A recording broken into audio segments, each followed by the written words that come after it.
This presentation is brought to you by Arizona State University's Julianne Wrigley Global Institute of Sustainability and a generous investment by Julianne Wrigley. Coming out of World War II, I would submit that the United States was just empowered. I mean with a capital E. So we had the strongest economy, we had the strongest military, we arguably had the strongest system of government, we had very strong values, we were unified as a people. So when George Kennan and others in 1946 and beyond started surfacing the threat of the spread of global communism, I would submit that it would be almost psychologically impossible for Americans not to have a sense of exceptionalism that drove us to view the strategic environment as if it was a closed system. And in a closed system, you can manipulate enough variables to arrive at a deterministic result. Now, the second law of thermodynamics, unfortunately, says that closed systems trend towards entropy. And what you may wind up with is static equilibrium, but that's really not what you want as a nation anyway. So the truth is, through the work of all of the big names who worked on this, so this was Truman and John Foster Dulles and Paul Nietzsche and Eisenhower and the whole team, they accepted this vision of the threat of global communism as a unifying construct against which to develop a national strategy. And it was probably the last, I would submit, it was probably one of the last coherent national strategies that we have had. And that strategy was a strategy of control, believing that the environment was a closed system, and it was called containment. And we thought that primarily through military means, also some economic, that we could contain the spread of communism by controlling enough pieces on the chessboard. Again, viewing it as if it was a closed system. Well, the truth of the matter is, we may have accelerated the collapse of communism, but the truth is it collapsed under the weight of the corruption of the apartheid system. And the interesting thing is that it collapsed because it was a system of control. It was a system of ultimate control. It was a closed system, and it trended towards entropy in a very big way. So the difference between a closed system and an open system is that in an open system, you can maintain dynamic equilibrium, growth, but that requires energy. That's another law of thermodynamics. So you need to input heat or energy to maintain dynamic equilibrium. And we recognize that as a nation, the last thing we want to be doing right now is trending towards entropy. And as a civilization, that's kind of where we're headed right now. So we thought we really need a strategy of sustainability, because sustainability is a good word to represent the maintenance of dynamic equilibrium in an open system. So you can see where the tools of our strategic construct would be different than they were if we viewed the environment as if it was a closed system. So in a closed system, you would have tools such as force and power. And in an open system, you have tools, you have a tool called strength. And that strength doesn't come from military strength alone. It comes from the strength of your economy, the health of your people, the strength of your values, and how you express those or demonstrate those globally. So that's an important piece. And the other thing that's different is that in a closed system, you need control. In an open system, you can only hope to have influence. And influence, credible influence in a global sense, only comes from maintaining a coherent, values-based approach to the policies that you conduct domestically and abroad. So basically, we were saying, because we were lords of the universe, we were writing a national strategy that no one was going to read. So we said, look, we need to have a congruence and complementarity of foreign and domestic policies. So we need to demonstrate our values at home before we try to export them as smart power abroad. And by demonstrating them at home, others will recognize their efficacy. In the Federalist Papers, Hamilton and others didn't argue that we should impose our values on other nations. We should demonstrate their efficacy and allow others to emulate them or not. And so, truthfully, we're not looking to bully or cajole or persuade anyone to accept those values. I think they're actually already shared by most people in the world. But the more that we can consistently apply them in our policies, the better respect and the more credibility and the more leadership we will gain and influence in a global sense. Okay, so what? So here's something else that occurred to us. We were founded as a free market republic, and throughout our history, it occurred to us, we have excelled across the spectrum of human endeavor through competition. I would like to believe through fair competition.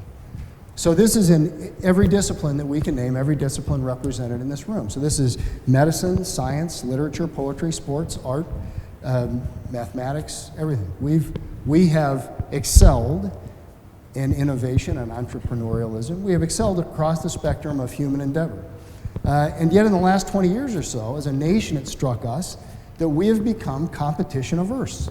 It's one of the weirdest phenomena I have ever thought about, because the only time you ever hear competition used anymore is pejoratively, and it's generally in the same sentence as China. So, ooh, they're our peer competitor. That's a negative thing. Well, we started thinking about this, and Puck, who has got a phenomenal ability to read and retain everything ever written, says, to me, he says, competition comes from the Greek competare. It actually, I looked it up, it comes from the Latin competare as well. But it means to strive together, or to strive for a common end. And the truth is, in the real Olympics, in the original Olympics, Olympic athletes used to train with their competitor, so on the day of the games, they would both compete to the height of their ability, to the peak of their ability, and put on a better show for the spectators. Well, lately it seems like competition in the United States and in many other places, competition has come down to, the gun goes off, you trip the guy next to you, and you waddle across the finish line. Well, that's not what competition's about. We started to realize that it's because we are viewing competition in the wrong perspective.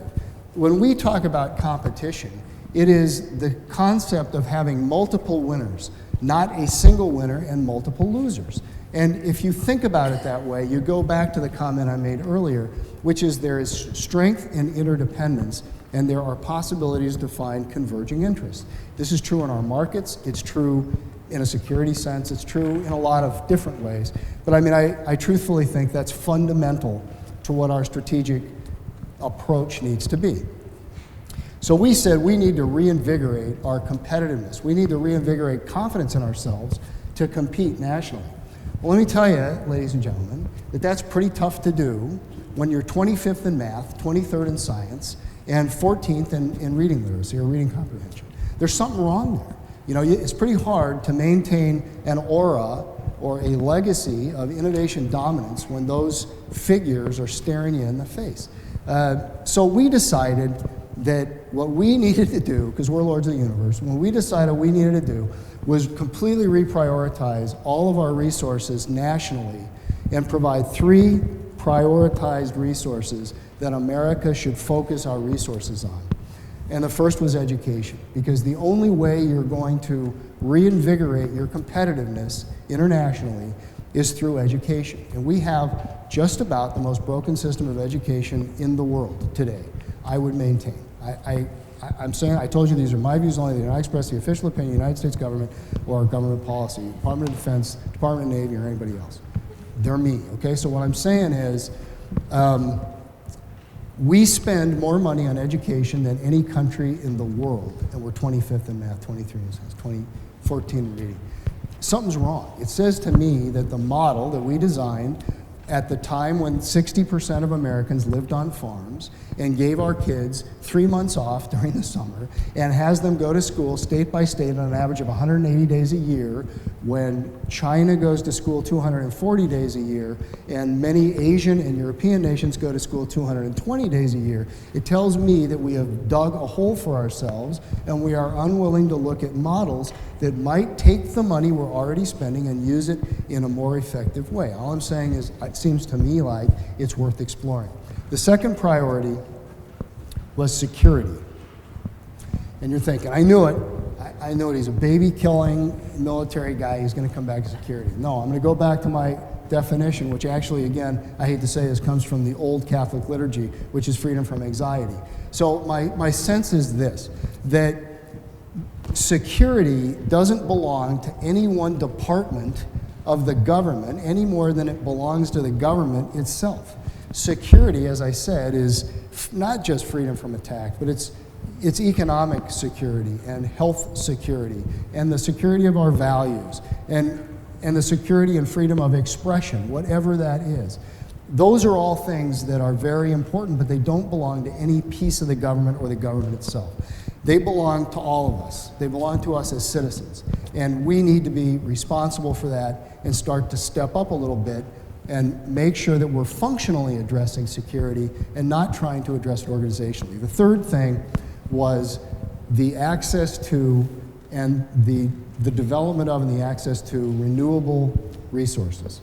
And so this is food security, it's soil, it's water management, it's also renewable and alternative sources of energy, because here's the bottom line of this whole mess that I've just woven for you all. Because what I said earlier is true, that the three largest nations in the world are now following a model of economic growth that was based largely on fossil fuel energy source and a rapacious approach to agriculture and water usage, et cetera, as well as minerals and a lot of other finite resources. Well, fair play to them. They're emulating this model to raise the quality of life of their middle classes, and they're exceeding very well right now. The problem is, by the middle of this century, we are going to have so many, and I'm going to use the word, we're going to have so many consumers that we have already far surpassed the carrying capacity of the planet. You know, it's just, we're there. We already are exceeding the carrying capacity of the planet.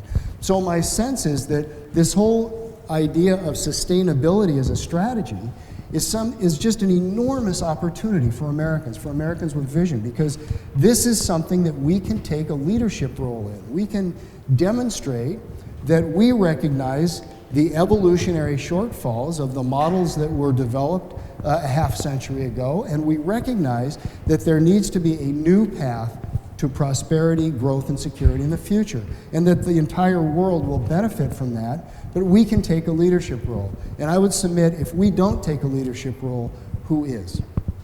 And I believe that. I've lived outside the United States 16 years of my 27 years in the Navy. I have experienced many different cultures, and my takeaway is we need to maintain a strong, credible, and values-based leadership role for the rest of the world if we are going to evolve together as a species. That's the conclusion I came to.